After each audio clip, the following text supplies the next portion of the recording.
Halo guys, bertemu lagi dengan saya Abi Arumi di Arumi Vlog, dan kali ini kita akan membuat sebuah konten beasiswa dalam negeri dan luar negeri. Itu beasiswa Bappenas, dan saya sudah ada dua orang narasumber di samping kiri kanan saya, wanita-wanita cantik ini.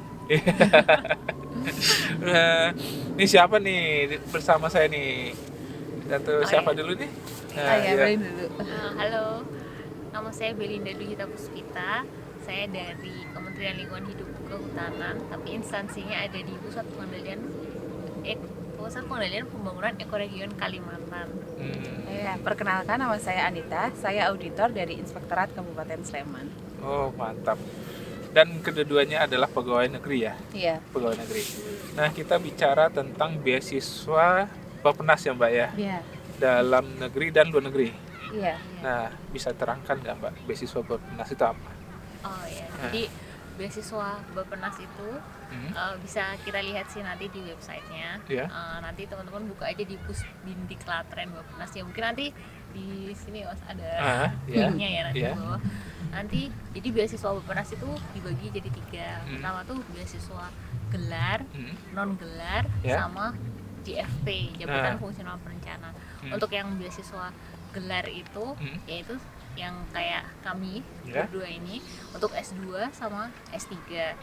Terus yang beasiswa non gelar itu semacam diklat atau pendidikan atau training yang dilaksanakan untuk PNS dengan konteks perencanaan kayak planning, budgeting, PPP, ya macam-macam lah.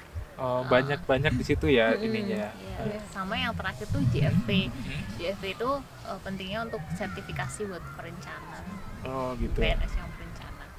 Nah, bicara beasiswa Bappenas ini, itu peruntukan untuk siapa aja nih? Kebetulan kalau beasiswa Bappenas itu khusus untuk PNS, syaratnya minimal sudah 2 tahun menjabat sebagai PNS. 2 tahun menjabat dari PNS? Iya, sudah Tapi 2 tahun. apakah terbatas PNS? Apakah ada guru atau ada di bidang perencanaan saja, atau di bidangnya ada tertentu gitu?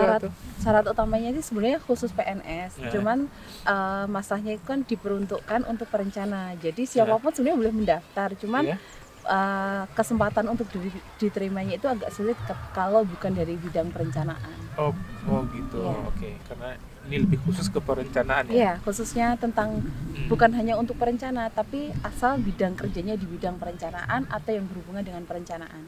Gitu ya. Iya. Terus kalau kita mau daftar Mbak, kira-kira itu persyaratannya apa aja ya?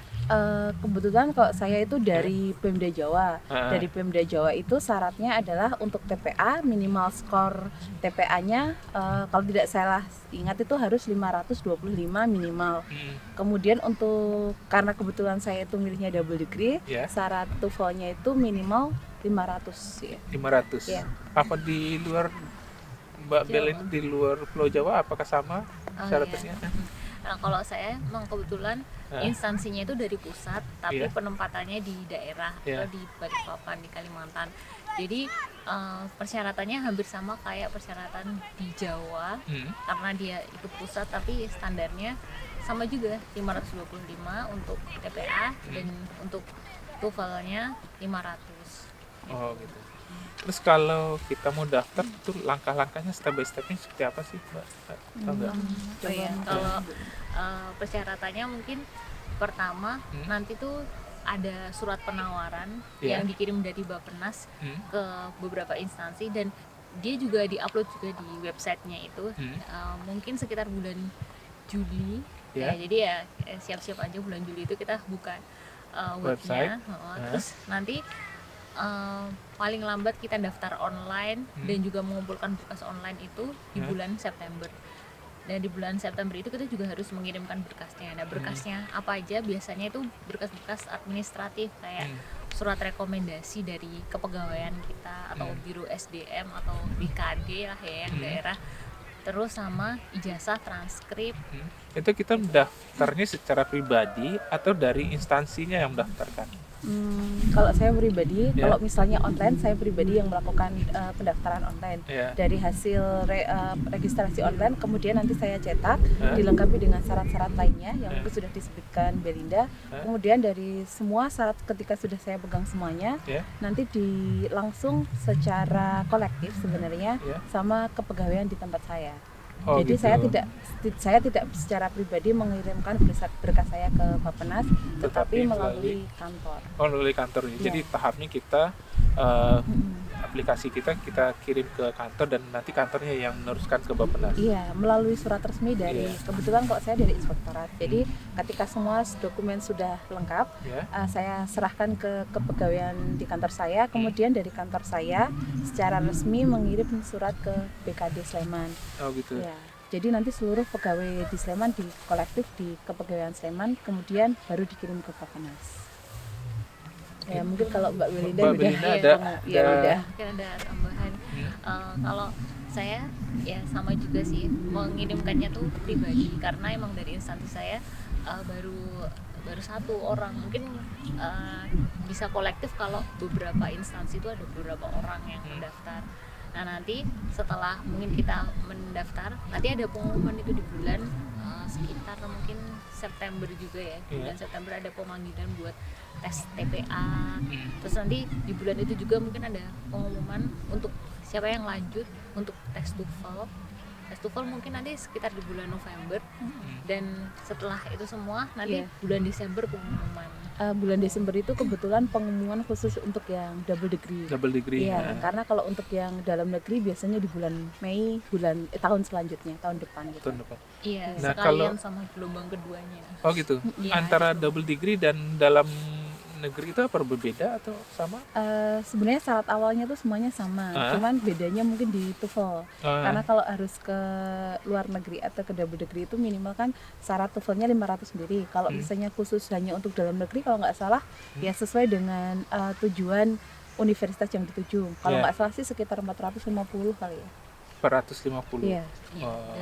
Dalam negeri, di luar negeri lebih yang Iya. tadi. Iya. Oke. Nah, kan kita sudah apply, sudah masuk ke ini, terus kan ada yang dites nggak, Pak?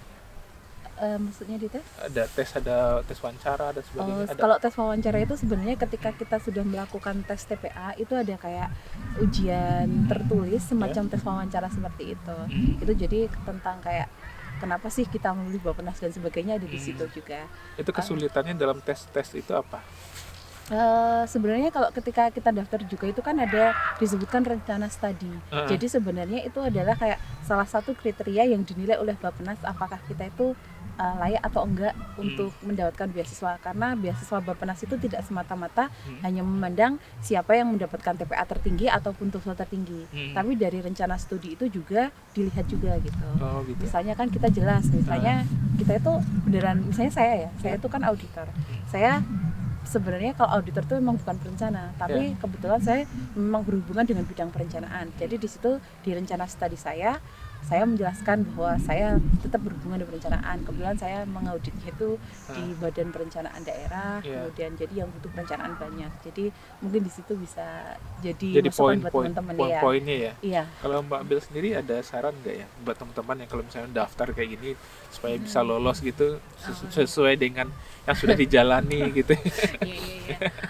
Mungkin karena saya dari luar Jawa ya. Jadi mungkin karena ini persyaratan administratif dan juga kayaknya bener-bener kalau PNS kan bener-bener terstruktur nih. Dan kesulitannya mungkin kalau saya dari luar Jawa tuh untuk mengurus itu emang harus ke Jawa dulu. Jadi harus dikirim dulu berkasnya, terus nanti balik lagi ke Kalimantan, dan itu emang butuh waktu. Ya Mas, mungkin tipsnya kalau emang teman-teman beneran berniat untuk dapat beasiswa ini ya, terus terutama dari luar Jawa, ya udah segera aja sekarang. Soalnya dari awal itu udah disiapin berkas gitu ya. Iya, disiapin berkasnya, dan dari awal juga udah minta rekomendasi Sekomplit mungkin ya, Iya, jangan semua nyusulin ya. Iya, karena beberapa kementerian ya, kayak kementerian tempat saya, dia itu ada persyaratan untuk 4 kriteria. Jadi walaupun kita udah dapat sponsor nih untuk kuliah nih di luar negeri, kuliah dimanapun itu, tapi kalau nggak lulus 4 kriteria dari kementerian ini tetap nggak bisa. Apa aja itu Mbak kriteria?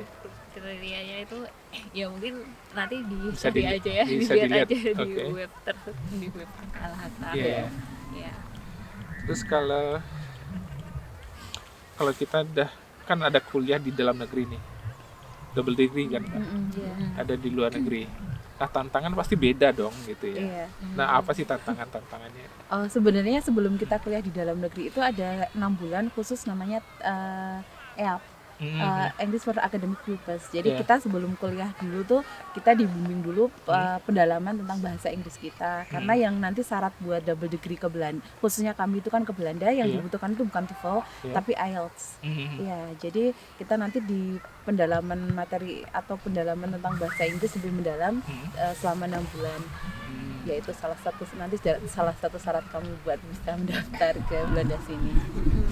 Ya.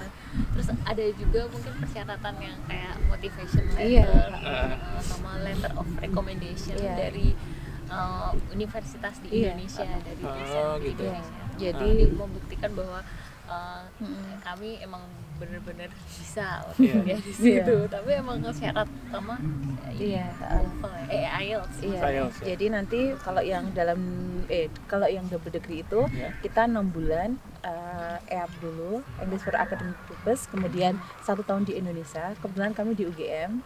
Kemudian kami tahun kedua itu baru lanjut kebetulan kami di Groningen. Iya. Iya. Nah pertanyaan kan di Belanda kan banyak nih. Iya. Kenapa kok milih di Groningen, kan nggak ada Rotterdam, ada Amsterdam, ada yang lagi. yang Iya, lain jadi lagi katanya. Bappenas itu kerjasama dengan UGM itu ada di kalau yang di Belanda itu ada di 2 university. Kalau UGM itu yang satu dengan RUG, Universitas Groningen, Iya. yang kedua itu di Erasmus ya. Kebetulan di IHS Iya. bagian dari Erasmus. Mhm. Sebenarnya kami berempat. Kemudian saya dan Belinda memilih untuk di Groningen. Oh gitu. Iya. Nah setelah udah nyampe di sini kan tadi kan udah lulus, udah selesai, proses kuliah jalan, punya tantangan dong selama kuliah nih. Tantangannya apa ya? Ya sebenarnya sih kalau saya pribadi ya kebetulan kan karena memang sistem kita kalau di Indonesia sama sistem Barat itu agak sedikit berbeda. Kalau di Barat itu kita harus banyak-banyak membaca literatur. Jadi itu memang benar-benar PR buat saya. Iya. Karena semuanya itu ketika kita mau masuk mata pelajaran atau kuliah gitu harus membaca minimal 2 literatur buat hari itu juga. Jadi apapun teorinya, apapun hal itu pasti ada literaturnya. Jadi literatur di sini tuh benar-benar kuat. Oke. Pemahaman teori kita ya. Iya bener-bener Pak. Ya aku juga setuju. Yang paling penting tuh adalah literaturnya banyak, sama merasa banget sih kalau pace-nya tuh beda. Pace di sini tuh kayaknya lebih tight, lebih padat daripada di UGM. Mungkin kalau di UGM emang mata kuliahnya banyak, tapi tugasnya doable lah ya. Bisa dikerjain. Kalau yang di sini tuh udah tugas kelompok, terus tugas jurnal, ya banyak banget. Sama dan juga kendalanya tuh mungkin karena kita dari Indonesia dan baru kesini itu kayak cuaca ya. Cuaca juga kayak seperti ini aja -7 derajat.